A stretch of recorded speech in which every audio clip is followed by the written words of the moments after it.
Chapter 13. The worshipful company of watchmakers met in their modern Warwick Lane Hall not far from St. Paul's. The building had only been completed 2 years ago, and I'd never been inside. The red bricks and heavily carved arched doorways surround were clean compared to their sooty neighbours, and the colours on the coat of arms were still vibrant. The loincloth-clad old man Time and the robed emperor glared down at me from their position above the door, looking stern as they clutched hourglass and sceptre respectively. Tempus rerum imperator, so the motto reminded me. Time is the ruler of all things. Indeed, time had certainly ruled me of late, as it did with Mr. Glass. His hourglass was running out. I knocked, and a middle-aged man with bushy white eyebrows opened the door. I didn't recognise him. "Yes," he intoned. I barrelled past him, taking him by surprise. "Stop, this is a private hall." "I need to speak with the court," I tossed over my shoulder. "It will only take a moment." I charged past the stained glass windows and the wooden panelling, wondering if any of the clocks on display belonged to my ancestors. There was no time to check the plaques. The porter was quickly bearing down on me. I pushed open the nearest door and was rewarded with some 20 heads turning my way. I'd found the courtroom where the members met. Meetings were only compulsory for the 10 elected Court of Assistants, the men in charge of the day-to-day running of the guild, but were open to all members. 20 was a good turnout. "India!" Eddie pushed to his feet, a look of utter stupefaction on his face. "What are you doing? You shouldn't be here." "That's what I tried telling her," said the porter, wheezing beside me. He tried to grab my elbow, but I stepped out of his way. "Leave her, Mr. Carter," said Mr. Abercrombie. He sat at the head of the table, the crimson velvet and white fur master's robe draped around his shoulders, the ceremonial sceptre lying on the table in front of an open ledger. All he needed was a crown, and he'd resemble the emperor in the coat of arms that hung behind him. "We don't want this descending into a farce." "So you don't want me calling the constables?" Carter asked. Mr. Abercrombie sighed. "I don't think they'd help us." Thank goodness for that. My greatest fear had been that he would have me arrested for the so-called theft from his shop. It would seem he'd well and truly abandoned that accusation. "Miss Steele, I won't pretend that I'm glad to see you."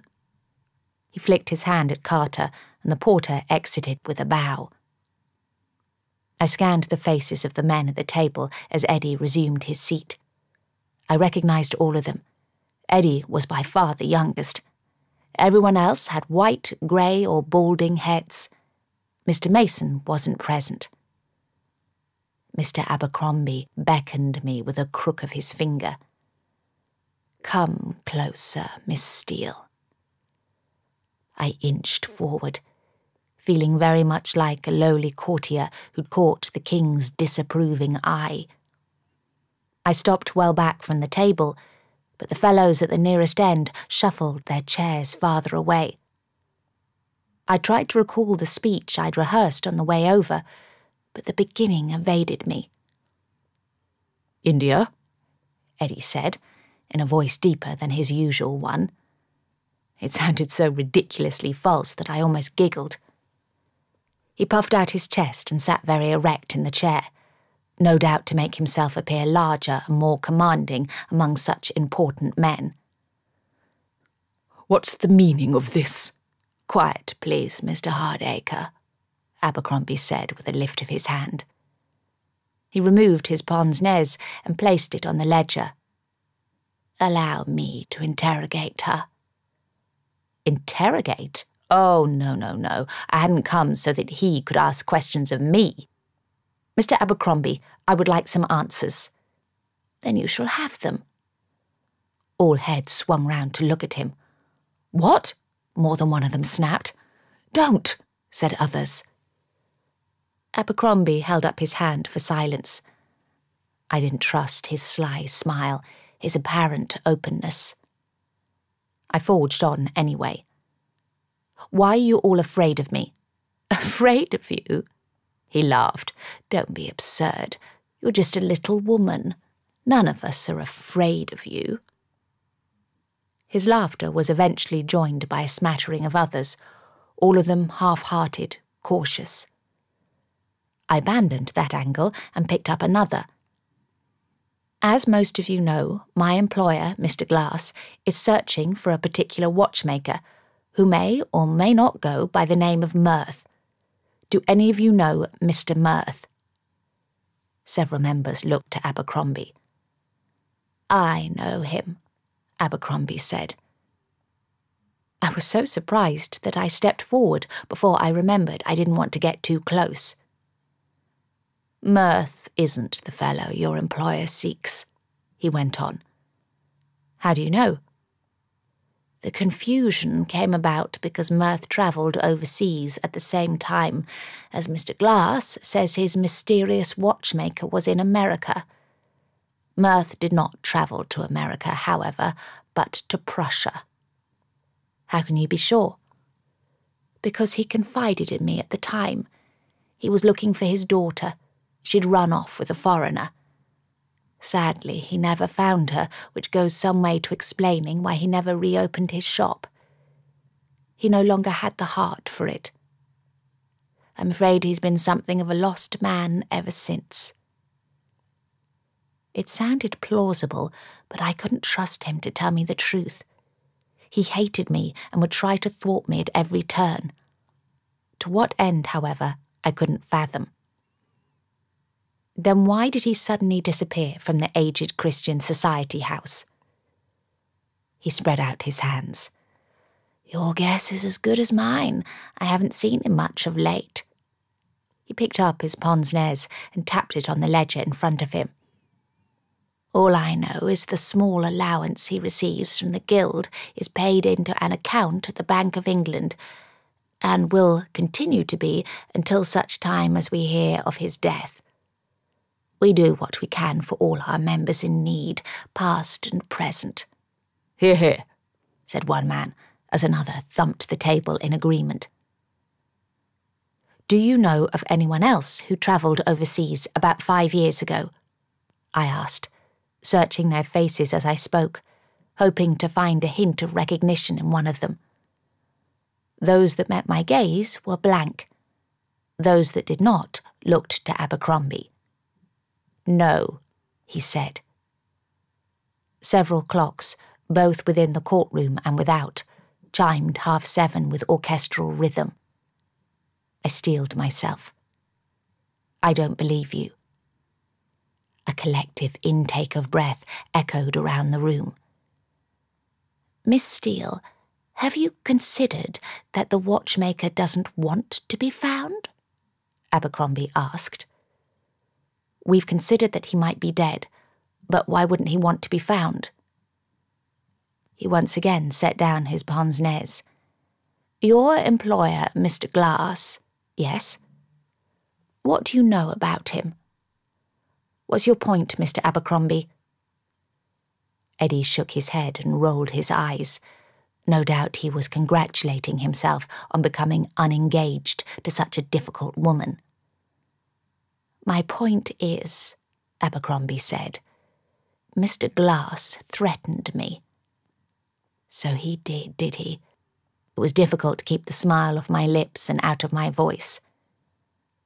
"I can't pretend I'm sorry.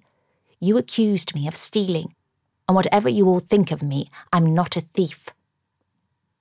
Several of them shifted uncomfortably in their seats. Eddie no longer met my gaze. Abercrombie merely lifted a hand in dismissal, as if my concerns over his accusation weren't important. "That incident is not up for discussion," he said. "I beg to differ. I'd very much like to know why you did it.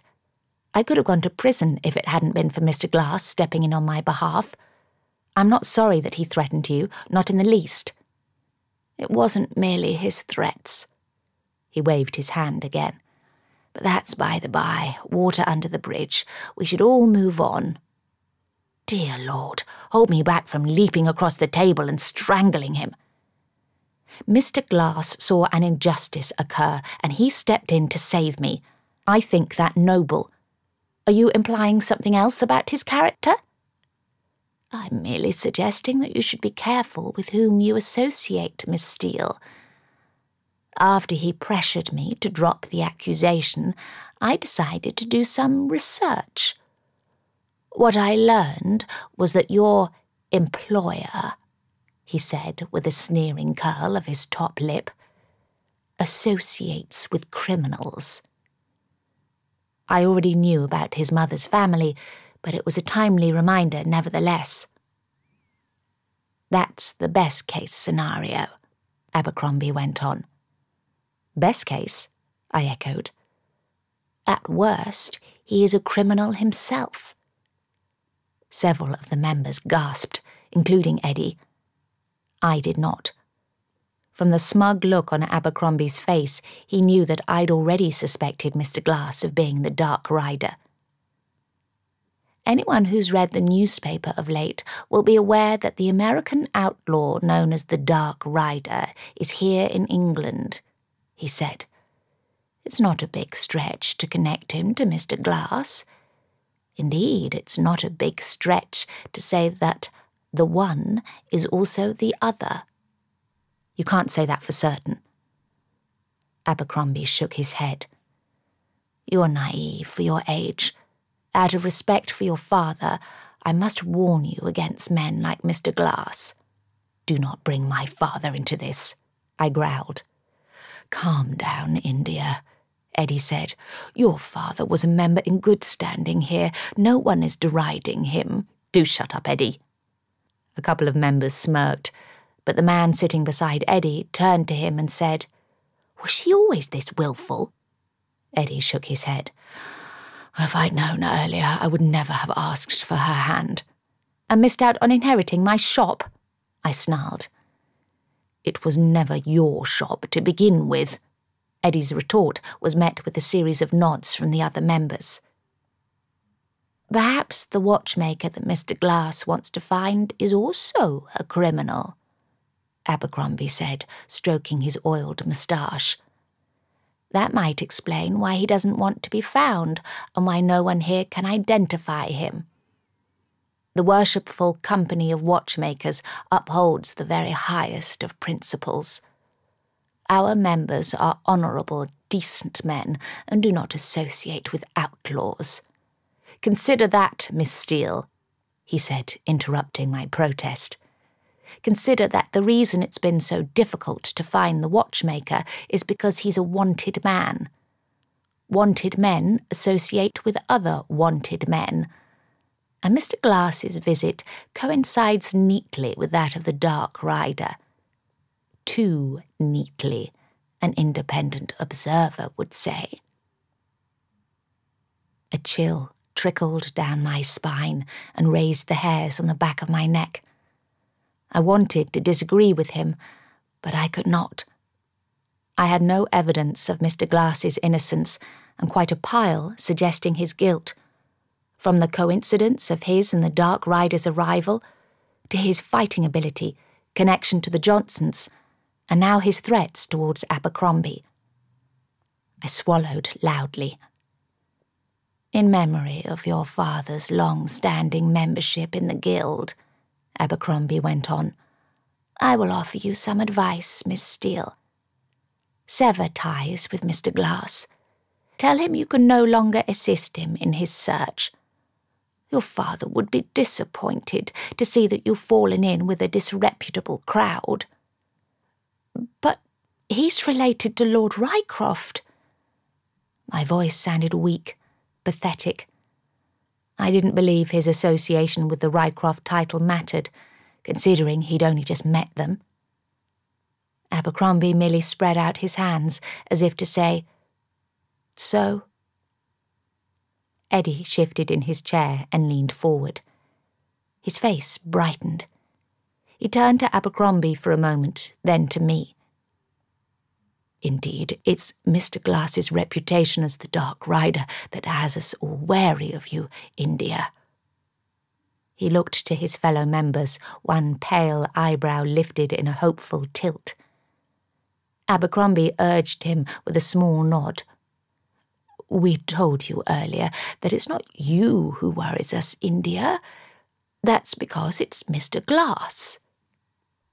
I didn't quite believe him. Why not mention this before? Yet it was logical. Too logical. I couldn't fault it. Eddie once again looked to Abercrombie. The master of the guild ignored him. "If you have any sense, Miss Steele," Abercrombie said, "you would notify the police and have him arrested. We would do it, but it might be seen as vengeful after his recent threats toward me. If you were to speak to them about your suspicions, however, I'm sure you'll be taken seriously." He gave me a flat smile that several of the other members echoed, including Eddie. The smiles were false, but that didn't lessen the impact of Abercrombie's words. Because I knew he was right. Mr. Glass must be the Dark Rider. I didn't see Mr. Glass until the following morning. He must have come home extremely late, and it showed in the deep bruising beneath his eyes, the paleness of his cheeks, and his tardiness in joining us for breakfast. He shaved, but not well, missing some of the dark stubble near his ears and the underside of his jaw. He hadn't bothered to put on a tie or waistcoat. Clearly his special watch wasn't enough, and he required more sleep to help battle his mysterious illness. "Eat quickly, Matthew," Miss Glass said with a smile for her nephew. "We don't have much time." "For what?" he asked, carrying his plate and cup to the table. He gave me a small smile, which I tried to return without letting on that my thoughts were in turmoil. I tossed in bed half the night, thinking about all the awful things the Dark Rider had done, and whether I ought to pass on my suspicions to the police. "For church, of course," Miss Glass said. She had joined us for breakfast today, whereas she usually ate alone in her room. She seemed particularly sprightly and alert. Perhaps she enjoyed church, or simply getting out of the house. I ought to walk with her later if Mr. Glass didn't need me. "Church? It's Sunday already." Mr. Glass pinched the bridge of his nose and squeezed his eyes shut. "You will go, won't you, Matthew?" "No, he won't," Willie said. "He doesn't have the time." "I beg your pardon, young lady." Miss Glass's lips pursed so tight they went white. "Are you a heathen?" "I'm as godly as you, and I pray as regular as anyone. I'll go, but Matt's too busy." "Nobody is too busy to worship." "Enough," Mr. Glass said on a long sigh. "Do you wish to attend church this morning, Miss Steele?" "Me?" "I need to continue our search today, but if you preferred to attend the service—" Mr. Dorchester had hinted that he might attend church to see me, but I wasn't sure if I wanted to see him. Miss Glass may have been correct, and he may be interested in being more than a friend. I wasn't prepared to take that path. Yet, a little voice in my head said, "Most watchmakers will be in church too, so I don't think we'll have much luck if we pay calls this morning." Willie clicked her tongue and huffed out a breath. "Running out of time," she muttered to the fried eggs on her plate. Mr. Glass folded his hand over hers. "It'll be an hour and a half at the most, and Miss Steele is correct. No one will be home this morning." "I have news," I said. "I went to the Watchmakers Guild meeting last night and—" "You did what?" Mr. Glass's bellow made his aunt jump, and everyone else look at him warily. "Why did you go without me?" "You weren't here. I had planned—" "Then you should not have gone at all. Going alone was dangerous, considering what Abercrombie tried to do." I swallowed. I was aware of that, but after due consideration, I decided he was no longer going to follow up on his accusation. thanks to whatever it was you said, or did, to him." He grunted. "Nevertheless, it was a risk you shouldn't have taken." It was a risk that paid off. I learned that the members in attendance don't know of any watchmakers who travelled overseas 5 years ago. That's 20 we no longer need to visit. I recognised them all and wrote their names down as soon as I returned home. "Damn good work, India," Willie said, with more admiration in her voice than I'd ever heard when she addressed me. Both Duke and Cyclops praised me too. Miss Glass seemed to have fallen into one of her dazes, and Mr. Glass continued to scowl at me, but a little more softly. "Not only that," I went on, "but Mr. Abercrombie informed me that he knows Mirth and believes he's not the man you seek." "How so?" "Mirth travelled to Prussia, not America, in search of his wayward daughter. He returned a broken man without her and had no interest in his shop anymore." He could be lying. Why would he lie? His gaze slid away. "Because he doesn't like you?" Duke said with a shrug. Cyclops shifted in his seat and Duke winced, then glared at him. I suspected his friend had just kicked him under the table. "Yes," I said, deciding to tackle the issue head on. "But why doesn't he like me?" "Because you're a woman," Willie said quickly. "You're cleverer than he is, and you challenge the rules he lives by. You threaten the foundations of the patriarchal system he profits from." "What?" Duke asked, screwing up his face. "Willie, you going all educated on me?" Cyclops grinned. "She's been hiding a light from you, Duke." "She's been hiding something. Not sure it's a light, though."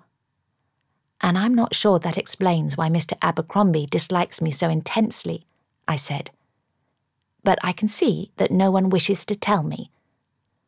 I pushed back my chair and made my exit. I didn't turn around, even though I could feel their gazes boring into me. I nodded at Mr. Dorchester when I spotted him sitting at the back of Grosvenor Chapel as we walked past. He smiled. "Who's that?" Mr. Glass whispered. "An acquaintance we met at the gambling house," I said, as we took our seat 3 pews in front of Mr. Dorchester. Mr. Glass looked over his shoulder and nodded a greeting, then turned back to me. "Was he involved in the incident that caused Willie to draw her cult?" He'd left by then. I didn't speak to Mr. Glass again until after the service as we made our way out. As we exited the narthex, he suddenly caught my elbow and steered me to the right. It wasn't until we drew clear of the crowd of parishioners that I saw Mr. Dorchester on the left, waiting. He spotted me and waved. I waved back. "One moment," I said to Mr. Glass. Mr. Dorchester had come to Grosvenor Chapel specifically to see me. The least I could do was exchange a few pleasantries with him. It would be rude not to. I pulled away from Mr. Glass and met Mr. Dorchester as he approached. "Good morning," I said, smiling. "Good morning, Miss Steele." He doffed his hat. "It's lovely to see you again. I'm glad you came." His gaze rose. He nodded in greeting. I turned to see Mr. Glass standing behind me, all dark scowl and hard features. I made the introductions. "You play poker?" Mr. Glass asked. "Not at all," Mr. Dorchester said on a laugh. "I went to learn what it was all about, but decided the game is not for me. It was an, interesting night, though. Wasn't it, Miss Steele?" His cheerful manner had me wondering if he was referring to something I'd not been aware of. As far as I was concerned, nothing cheery happened that night. Mr. Dorchester's gaze flicked from my face to that of Mr. Glass behind me. He cleared his throat more than once, and the silence stretched. It seemed rude to leave immediately, so I searched for something to say. "It looks like being a pleasant afternoon," I began. Mr. Dorchester smiled. "It does. Perfect for a walk around Hyde Park. Miss Steele, May I be so bold as to invite you to join me?" I opened and shut my mouth without words coming out. Then suddenly Mr. Glass was right at my back, so close that I could feel his warmth. Fortunately, he didn't answer for me. If he had, I would have been quite cross. "I'm afraid I'm busy all afternoon," I told Mr. Dorchester. "But thank you for the invitation. It's appreciated." He lifted his brows, not at me, but at Mr. Glass. His jaw hardened. "I see." He touched the brim of his hat. "Good day, Miss Steele. Mr. Glass." He strode off. Mr. Glass came up beside me and offered me his elbow. "Ready?"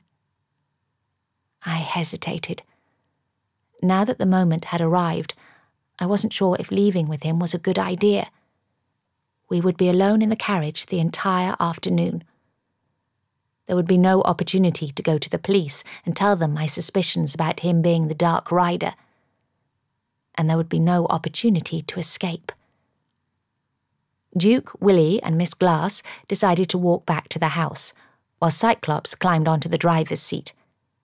He pulled his crumpled map out, and I pointed to the areas we would cover. Mr. Glass held the door open for me, then shut it as he sat opposite. As the carriage lurched onward, he scanned the street out the window. "Every time we go out, your nose is glued to the window," I said. "Are you expecting the intruder to follow us?" I thought he wouldn't answer or would dismiss me with a story, but he sat back with a resigned sigh. "I've had word that someone I know is looking for me." "The sheriff." I nodded quickly, but could no longer meet his gaze. Why had I not gone to the police before now, particularly after learning about the lawman who'd followed Matt here? I was a bloody fool, that's why. "That fellow, Dorchester," he said stiffly. "What interest does he have in you?" The question caught me off guard, but not as much as his earnest, piercing stare. There wasn't a hint of tiredness in it now as he focused on me. "I think you Americans are bolder than we English, but I think even you know that your question is overstepping the boundaries of our relationship." I sounded like a prim schoolmistress, and yet I couldn't help my clipped tone. "His interest in me is none of your affair." My admonishment had no effect on him. His gaze didn't waver. His jaw didn't soften. "It is my affair. Why?" Finally, he blinked. He looked away and rubbed his chin. "What if he's the intruder?" I laughed, but there was no humour in it. "Clearly, you need more sleep if that's the direction your mind is wandering." "I'm simply worried about your welfare." "Don't be. I can take care of myself where the likes of Mr. Dorchester are concerned. He's quite harmless." His gaze snapped back to mine. "How can you be sure?" "He's been very nice to me. He saved me from a brute the other night, if you must know. That's not the action of someone intent on doing me harm, quite the opposite." "What do you mean he saved you?" I waved his question off. "It no longer matters. Mr. Dorchester is a good man, and I think he likes me. That's all. Or are you telling me that I'm not the sort of woman who would interest a gentleman?"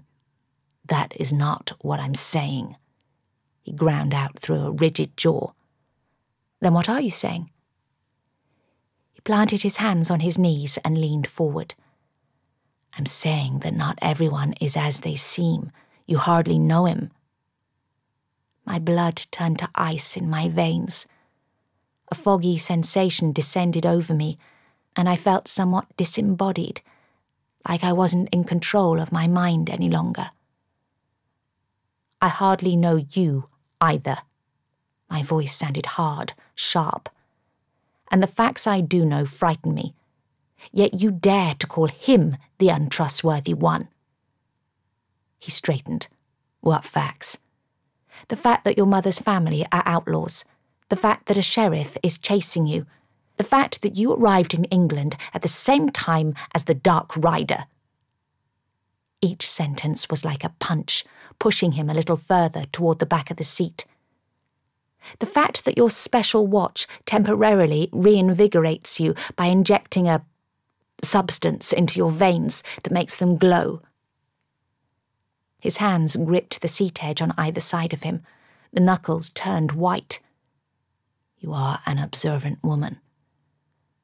I pressed a hand to my stomach and waited for him to refute my facts. He did not even one. He turned to look out the window and declined to speak to me for the remainder of the journey. We ended our search well before the sun set. Mr. Glass was too tired to continue, despite using his watch to re-energise himself a little after we paused for lunch at an inn in Hampstead. He pretended he needed to speak to Cyclops in the yard, but I knew he'd gone to use his watch in private. Why else would he close the carriage curtains? We had no success. Some of the watchmakers we visited weren't home, and those that were treated us with reservation. We were not offered tea, and children and wives were ordered to leave our presence. One watchmaker shut the door upon spying me approaching. I remained in the carriage after that and allowed Mr. Glass to do all the talking. We returned to the house and he went immediately to his rooms. Willie and Duke must have noticed the carriage roll up.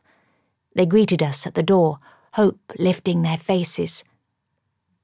Their expressions soon fell when they saw Mr. Glass's stooped shoulders and heavy eyelids.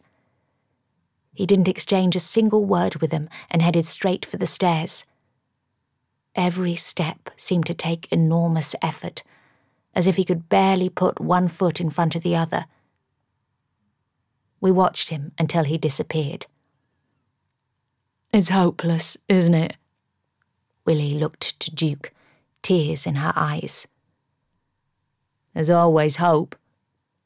He turned to look at me and frowned. I waited, but he said nothing. He simply looked. Do you think? Willie asked him. I don't know, he said. Ask her. Ask me what? I looked from one to the other, but it was as if I wasn't there anymore. Unspoken words seemed to pass between them, and I hadn't a clue as to their nature. I cleared my throat. He'll be furious if we do, Duke cautioned. Only if she doesn't know, Willie said. If she does know, then no harm done. In fact, if she does know, then it could change everything. She could cure him. What? I blurted out, half laughing. But if she does know, wouldn't she have said something already? Duke said. That's what he says. I stamped my hands on my hips. Will you tell me what you're talking about? I'm asking her, Willie declared. Duke clicked his tongue and shook his head. I don't think... India, are you magical?